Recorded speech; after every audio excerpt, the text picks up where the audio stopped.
Okay, I'm going to talk through the first neuro lecture. That's mostly the anatomy and physiology of the neurons and the nerve impulses and spinal pathways. I'll start from the beginning. So the peripheral nervous system is anything that's outside of the central nervous system, and the central nervous system is your brain and your spinal cord. So the peripheral nervous system will have your 12 pairs of cranial nerves and 31 spinal nerves. It has afferent and efferent pathways. Afferent are sensory, and so afferent are ascending. So afferent, ascending, both start with an A, so that's how you can remember them. Afferent nerves are ascending, and all ascending nerve impulses carry sensory information. Efferent nerves carry impulses from the CNS or from the brain to the cells, tissues, and organs. So efferent would be motor. Anything that is motor, that your brain wants to tell your body to do something, that is an efferent pathway. It's motor function. All right, so here's a neuron. This is not a great drawing, but here's your axon. This whole thing is an axon. This is the cell body that has a nucleus. These little projections are dendrites. The dendrites are what read a neurotransmitter and stimulate an action potential through the axon, which can then go to another axon, neuron. So here we go, the cell body, and then this part here is the axon, the skinny part. These pink coverings that I drew in pink, they're actually white, and that's myelin, and they're white because they're made up of a lot of lipid material. You can see that you have the axon body in between these tubes, these like foam. You can think of them as like coverings on a pipe. So foam coverings on that pipe. And what that does is it insulates the axon, and it helps speed up the action potential, or the impulse helps it speed up down the axon. However, it's not continuous. As you can see, there's little breaks in them, and those are called nodes of Ranvier. I don't know if I said that right. So what the electrical impulses are always wanting to do is go any way that it can. And with these myelin sheaths over it, it helps insulate it and helps direct the message to where it needs to go. Now, these nodes of Ranvier are not myelinated, and so the electrical impulses can go out, and that would slow down the impulse because it's going somewhere else other than to where it needs to be. However, what does happen on these spots, these little black boxes, are sodium channels. And if you remember an action potential, depolarization is the influx of sodium. So on these little channels here, sodium is influxing, and that that would further depolarize the inside of this axon and make it the impulse strong again. So yes, it's losing some of the electrical impulse out of here, but you're seeping in sodium. So that is going to depolarize and strengthen the action potential. So it'll keep on moving. And so that's the purpose of the sodium channels on the nodes of Ranvier. He doesn't really go into that, but he does say nutrient exchange cannot occur through the myelin, and that's because you don't have the sodium channels on the myelin. However, it occurs on these nodes, and since the myelin sheath is responsible for allowing impulses to flow and increase the velocity, that's how the velocity doesn't just stop on these gaps. That's called salutatory conduction. Like I already said, sensory neurons are afferent neurons that carry impulses toward the brain. So if you get touched on the arm, that is a sense that you are sensing. You're feeling the touch. That is going to go from that spot on your arm up a certain pathway and all the way up to your brain. That is afferent. Mature neurons do not replicate, and injury to them in the CNS is permanent. But, however, peripheral nerves are capable of self-repair. Okay. Myelin is formed in a couple of different through different cells, depending on where they are. So if the myelin is in the CNS, so if it's in the spinal cord or your brain, it is formed by oligodendrogolia cells. I don't even know if I said that right, but that is what it's formed from. If it's in the peripheral nervous system, like if the nerve is in your arm or something like that, that's the peripheral nervous system. The myelin sheath is formed from Schwann cells. Action potentials, already went over that. So the end of this axon, you have the axon terminal where it ends, terminating. Axon is terminating. And then you have the synapse, and then the synaptic cleft, and then here is another neuron. So what is going to happen is that a neurotransmitter is going to get expressed on the synapse of the axon terminal by coming through the axon during the electrical impulse. That neurotransmitter will adhere to a receptor on another neuron. So this is the synaptic cleft, the space in between the two neurons. This is a presynaptic cleft and a postsynaptic cleft. That makes enough sense. It goes one way only. There's no neurotransmitter to stimulate the axon terminal over here. The impulse is only going to go this way because this is a terminal end, so you can't transmit an impulse that way, if that makes sense. These neurotransmitters, depending on where the nerves are, it could be acetylcholine. A lot of times it's acetylcholine. It could be norepinephrine, histamine, serotonin, dopamine, any kind of neurotransmitter. That is what is expressed here, and that determines what receptor will adhere to that and what nerve is stimulated from that neurotransmitter. I'm going to skip over the brain real quick. I'll go over that later. Spinal pathway, or divisions of the spinal cord. We'll go there. All right, so spinal cord. This is a cross section of the spinal cord. This cleft here, you can always figure out which way is front because the back has a fissure line and the front has like a whole cleft space. This is the anterior or ventral, and this is the posterior or dorsal. So dorsal means back and ventral means front. You have this butterfly shaped thing in here, and that is the gray matter. All right, gray matter.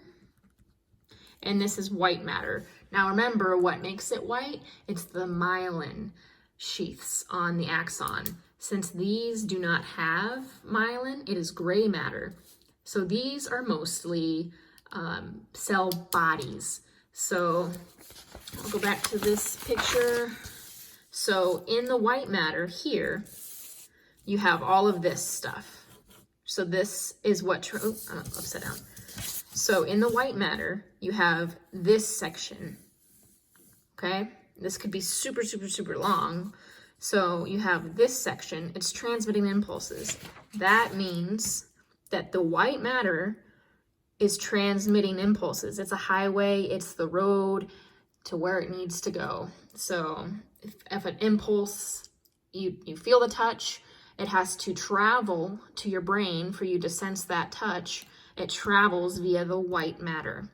The gray matter, if you look back at this picture, this does not have myelin on it. This is the cell body. This is where the synapses occur. Where the synapses occur, because there's no myelin on it. That is the gray matter. This is where the communication happens. So in order for the brain to decipher a certain sense or to tell your body to move your left index finger. And not only has to go down through the white matter, but it has to get communicated through gray matter. Okay. And then these is your ventral root nerve, and this is your dorsal root nerve. Ventral is for motor. Dorsal is for sensory, always. So always the ventral is motor, always the dorsal is sensory. And in your gray matter, you have horns. You have anterior, posterior, and lateral horns. The anterior, or the ventral horns, conduct impulses, or they tell the message of a motor sensation. So when your brain tells your body to move your left finger, it's going to send the impulse down. The synapse is going to happen at the ventral gray horn and go out the ventral nerve root. And then for sensory, if somebody touches my finger, it's going to happen through this dorsal root nerve and then go through the ventral horn because it has to get communicated, and then it'll go up to the brain. Each spinal pathway is a little bit different. They can be confusing. Just know that obviously it's a mirror image. You have two ventral horns, you have two ventral horns, two dorsal horns, two lateral horns, and any kind of pathway that you have. By pathway, I mean something in the white matter, because that is the road to wherever it needs to go. There's one on each side. So it's always going to be a mirror image. All right, so the spinal thalamic tract is a sensory tract. So break down that word. Spinothalamic comes from the spine and goes to the thalamus. So if it's coming from the spine and to the thalamus, that is going up to the brain.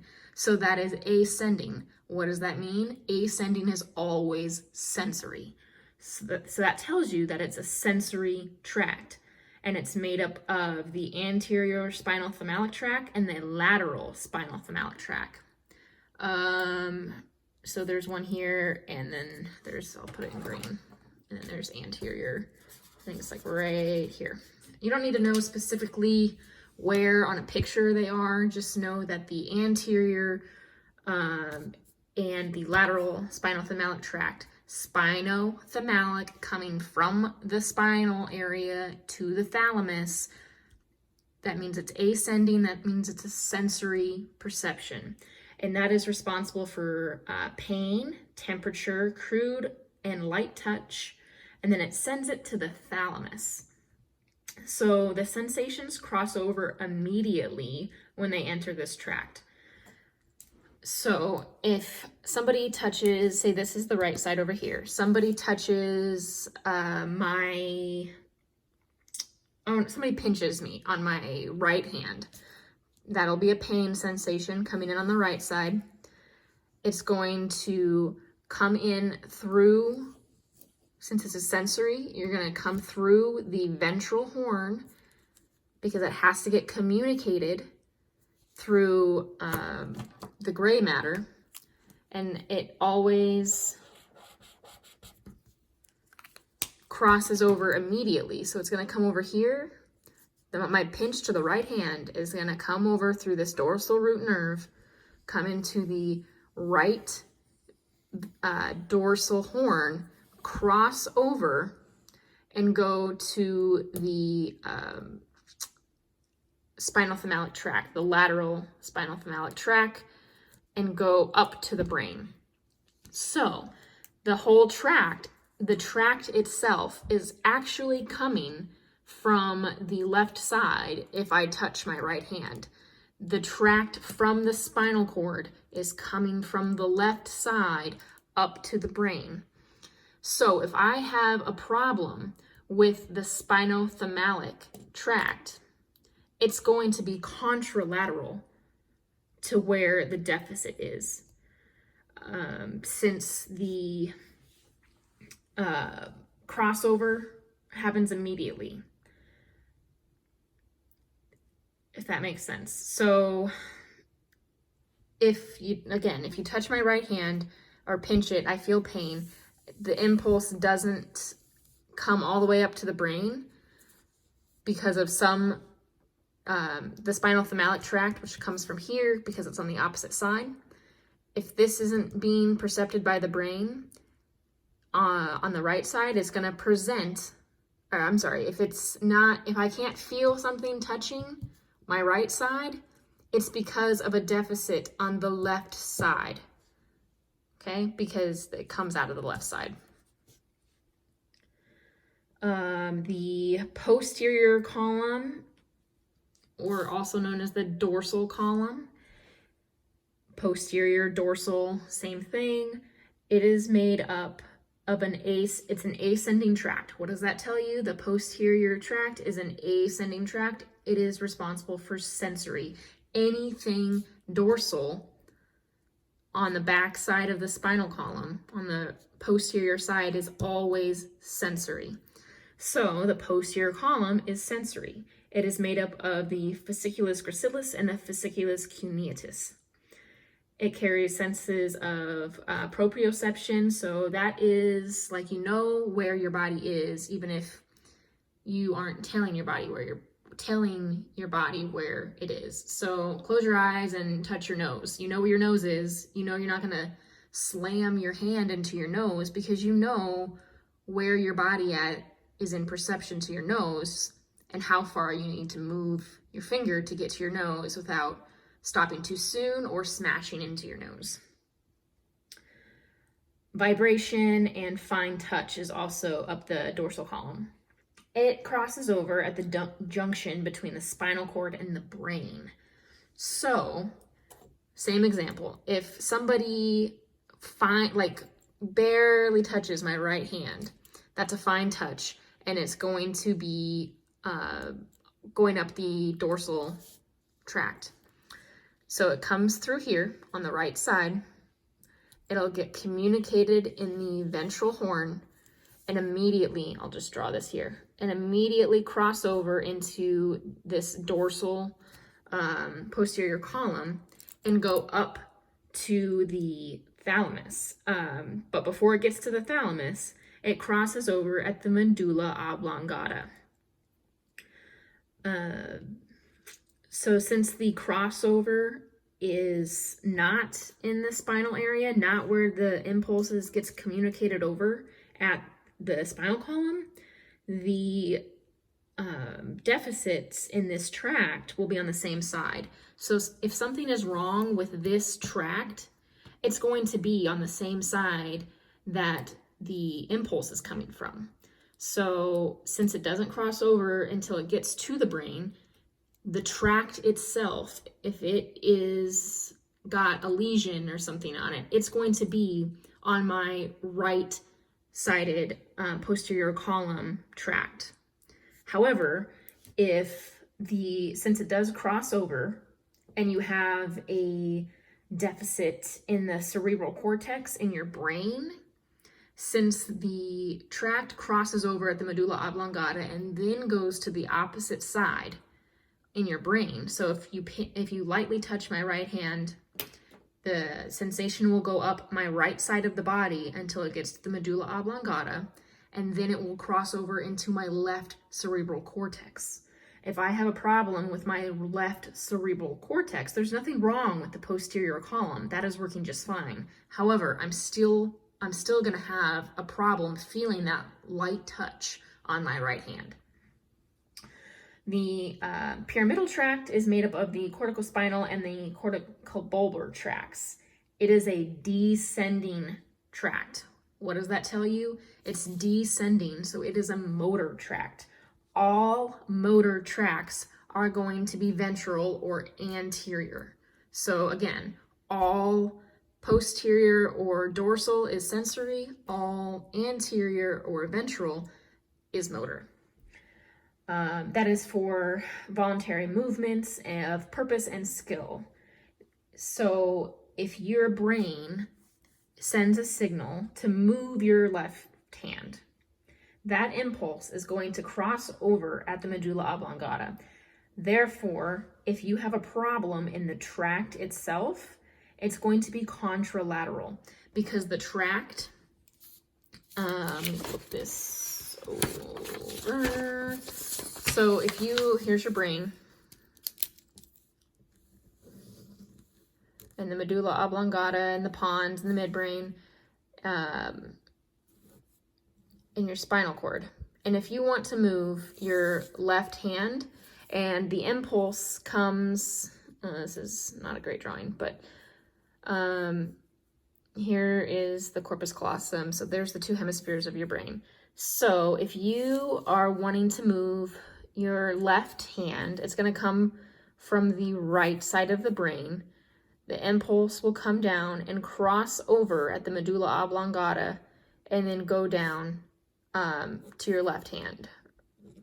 Left hand. So if you, since it crosses over here, if you have an issue in this tract, it's going to be contralateral. Since the impulse is opposite in the brain.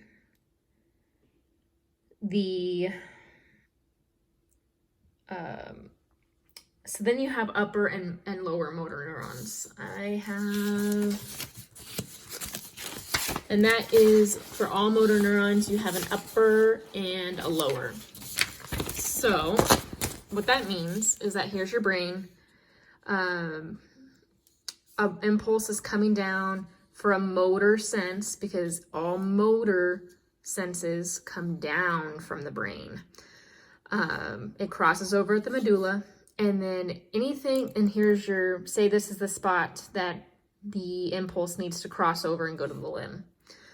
This whole tract right here, this is one big upper motor neuron. And then from the spot where it needs to synapse into your limb, this is the lower motor neuron. So don't think upper is your upper limbs and lower is your lower limbs. That's not what it is. So if you have a problem in your upper motor neuron, say you have a injury right here. So your lower motor neuron is working fine. So it's going to be still sensing things okay. It's still going to have some function in the lower motor neuron. However, the upper motor neuron is going to have problems sending impulses to either stretch or relax. So what can happen with the upper motor, if the upper motor neuron is damaged, you'll have spastic paralysis. So you're gonna be doing movements like this, or like kind of quivering, because this is still working. This is still sending impulses back and forth between here.